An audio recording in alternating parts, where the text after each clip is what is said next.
presidente da Venezuela, Nicolás Maduro, chegou na noite de ontem em Brasília para se reunir com Lula nesta segunda-feira. Além disso, o líder venezuelano participará da cúpula dos países sul-americanos, a Unasul, que acontece amanhã, terça-feira. Maduro não vinha ao Brasil desde 2015, quando esteve na posse de Dilma Rousseff. No governo Bolsonaro, as relações do Brasil com a Venezuela chegaram a ser cortadas com o fechamento da embaixada brasileira em Caracas.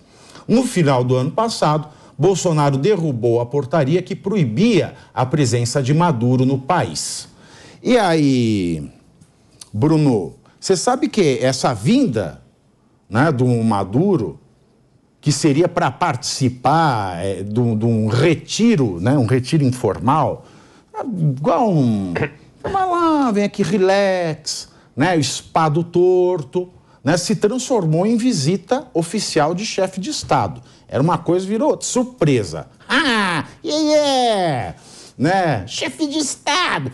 O encontro de Lula com o Maduro aconteceu sob um forte esquema de segurança com a Polícia Federal, esquadrão antibomba, e o trânsito de Brasília foi bloqueado. Lula ele agendou 3 horários com Maduro, incluindo um encontro privado, além de oferecer um almoço para o Maduro e sua esposa no Palácio do Itamaraty. Visitas de chefes de Estado em geral são anunciadas com antecedência, mas os eventos com Maduro só foram divulgados nesta manhã de segunda-feira.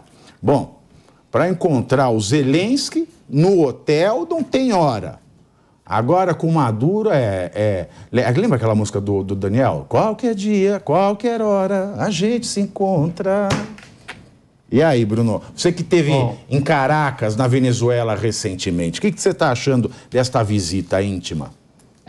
Essa visita, ela me toca mais profundamente justamente por esse fato. Eu voltei de lá faz 2 meses, que a gente foi produzir um documentário, e eu não apenas vi, como eu vivi aquela realidade. Famílias sendo separadas, famílias onde o sonho dos pais é conseguir mandar os filhos embora do país, por mais que isso cause uma dor da distância de você ver teu filho longe, mas mesmo assim é o sonho dele, porque permite que ele estaria fora de um país debaixo daquele regime ditatorial. Não encontrei nenhum tipo de apoiador, frequentamos a mais classe alta, a mais baixa, ficamos 2 dias dentro da maior favela, que é Petares, a 1 milhão de habitantes em Caracas, ficamos 2 dias lá, ou seja, não tem... Petares? Petare. Petare. Puta, que nome sugestivo, hein? 3,5%. Então, foi uma experiência incrível. Então me toca mais profundamente isso ao ver e manter contato com essas pessoas que a gente passou 12 dias juntos lá, e vendo agora um presidente de um país dando a mão para uma pessoa que tem uma recompensa milionária por parte dos Estados Unidos se ele for capturado. Então o que a gente está vendo é o presidente de das maiores economias do mundo recebendo como chefe de Estado, recebendo, como você falou ali, com tapete vermelho, uma pessoa que é procurada por diversos países no mundo por causar males que eu vivi com os meus próprios olhos. E, de novo, vai estar documentado isso, tá? Vai sair o documentário, cada um pode ver e tomar suas próprias conclusões. Vai sair se deixarem, né? Sair, né, Bruno? Dia 12, vamos esperar isso. Não levanta a bola, não. Mas, enfim, então isso me causa uma profunda...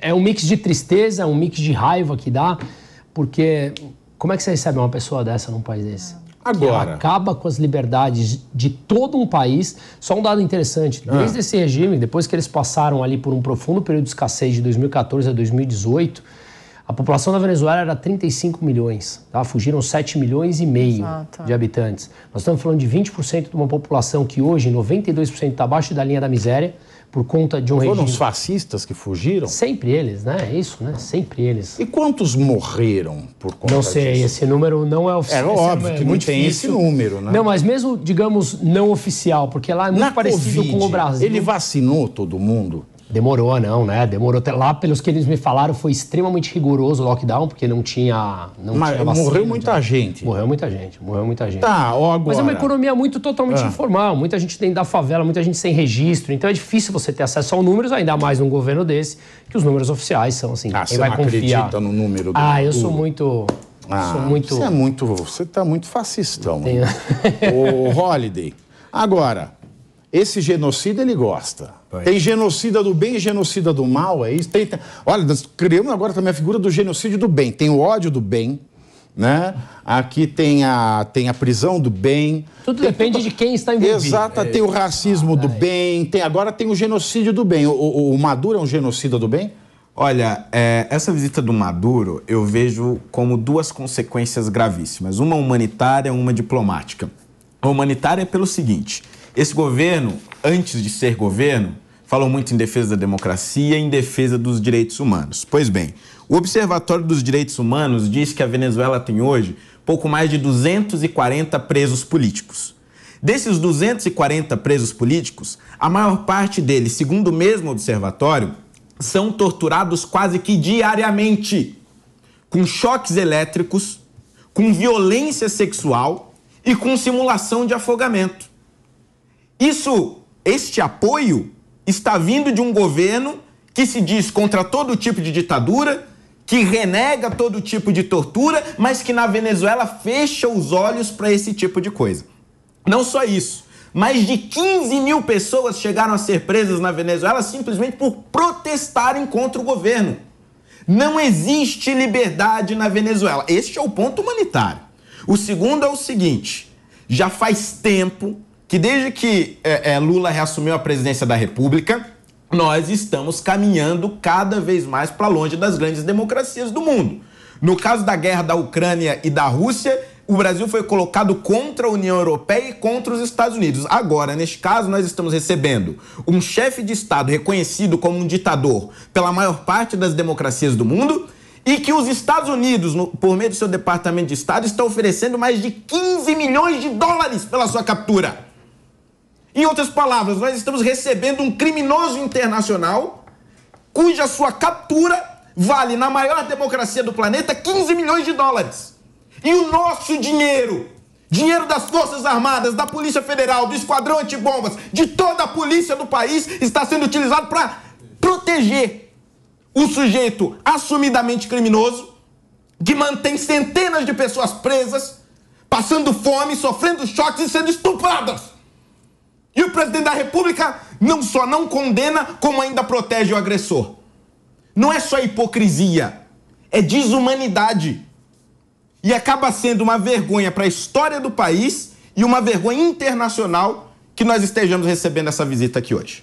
Agora são 14 horas e 31 minutos.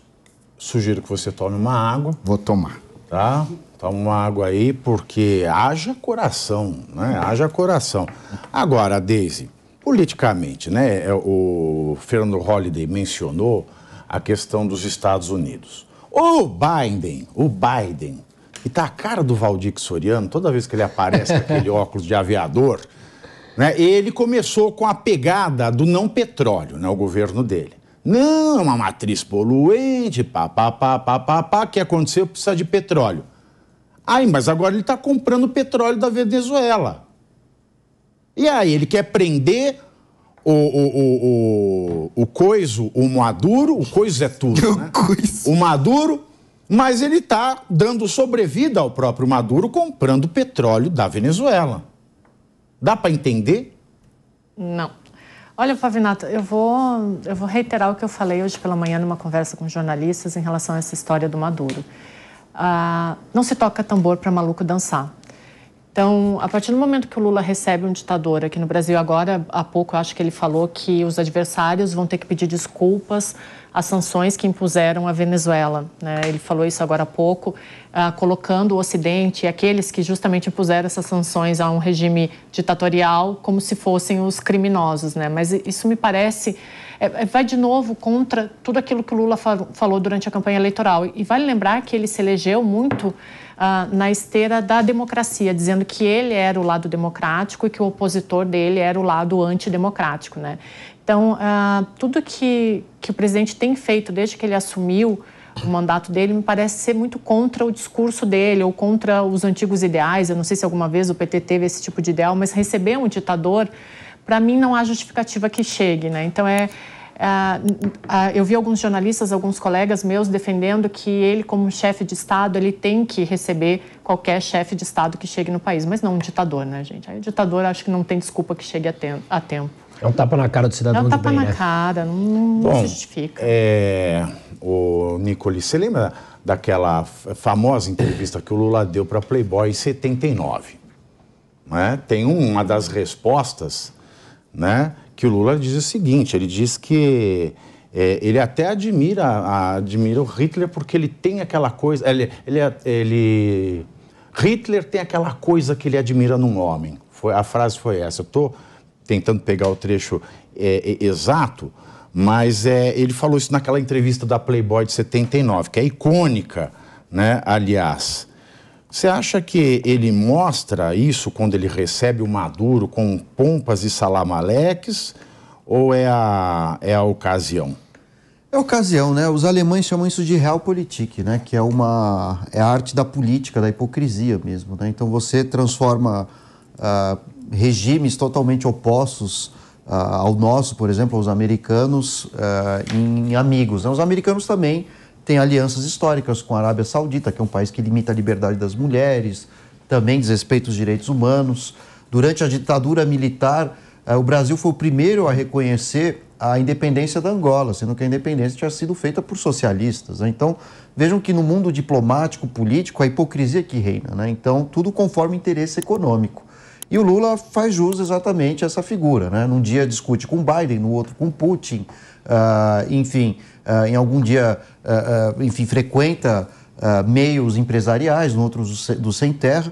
Então, tudo conforme o interesse, né? Mas isso faz parte da política, infelizmente. Agora, o que não pode acontecer é que isso se torne tão explícito, né? A ponto de um governo ter sido eleito com a pauta dos direitos humanos, defesa da diversidade, respeito, inclusive, ao direito à vida, né? E a gente sabe que, infelizmente, isso não está ocorrendo na Venezuela. Já há algum tempo a Venezuela perdeu só a mão. para falar a frase correta, para depois não falarem coisa errada, né? Vou abrir aspas aqui sobre Hitler, Lula falando para Playboy em 79. Mesmo errado, né? Ele tem aquilo que ele admirava no homem. Fecho aspas. Era só isso. Né? Sabe o fogo de se propor a fazer alguma coisa e tentar fazer. Essa foi a colocação. É por isso que o inferno está cheio de boas intenções. São 14 horas e 36 minutos. Mas aí, voltando à história, faz parte, né, da dinâmica política. O Trump se encontrou com o Kim Jong-un, né, da Coreia do Norte, sendo que a Coreia do Norte também desrespeita os direitos humanos. Então, a política ela acaba criando mecanismos, né, de hipocrisia com relações contra as nações, que muitas vezes são incondizentes com os valores defendidos por um país. E o Lula faz jus exatamente a essa figura. Exatamente, porque o Lula ele falou o seguinte hoje, tá? Mais cedo. Vou abrir aspas aqui. O preconceito continua ainda. O preconceito contra a Venezuela é muito grande. Quantas críticas a gente sofreu aqui durante a campanha por ser amigo da Venezuela. Havia discurso e não há discurso. Os adversários diziam, se o Lula ganhar as eleições, o Brasil vai virar uma Venezuela, uma Argentina, uma Cuba. Quando o nosso sonho era que o Brasil fosse o Brasil mesmo. Melhor. Fecho aspas. Tá melhorando sua imitação, viu? Tá. É treino, né? Treino. A gente precisa treinar. Mas eu até compreendo, né? Interesses comerciais eu compreendo. Né? Você vai visitar, por exemplo, uma visita à Coreia do Norte. Né? Eu não lembro qual foi a finalidade dessa visita. Foi só para tomar chá? Tinha alguma coisa de coisa nuclear? Eu não sei, eu não lembro. Porque, assim, esta visita do Maduro não faz sentido. Né? Porque ele ia vir para o final de semana, muito gostosinho, né? Aí vira uma visita de Estado, né? Com pompa, você vai, recebe para almoçar no no Itamaraty, no Palácio do Itamaraty. Eu ouvi dizer que tinha alguma negociação em relação à dívida da Venezuela com o Brasil, né? Mas por causa do regime ditatorial, até isso seria difícil. Até essa dívida da Venezuela com o Brasil para pagar seria difícil. Mas o ponto é que é isso que tu está falando, Pavinato. Ele transformou isso numa visita de Estado e é um ditador. E também é o que você estava falando, as relações comerciais entre o Brasil e a Venezuela estão mais ou menos 15% do que eram em 2013. Então está praticamente insignificante dentro da balança comercial. E mais, por tudo que o Maduro representa, que todos nós falamos aqui. Então está menos de 2 bilhões assim, o que o Brasil compra e vende, grande parte é exportado pelo Brasil, até pela capacidade financeira da Venezuela que está praticamente esgotada, né? Então, essas relações comerciais, elas são muito pequenas se comparado com outros países. Na verdade, os Estados Unidos, que estavam atrás do Maduro, deram sobrevida para o Maduro. Sim. Esse respiro é por conta desse petróleo.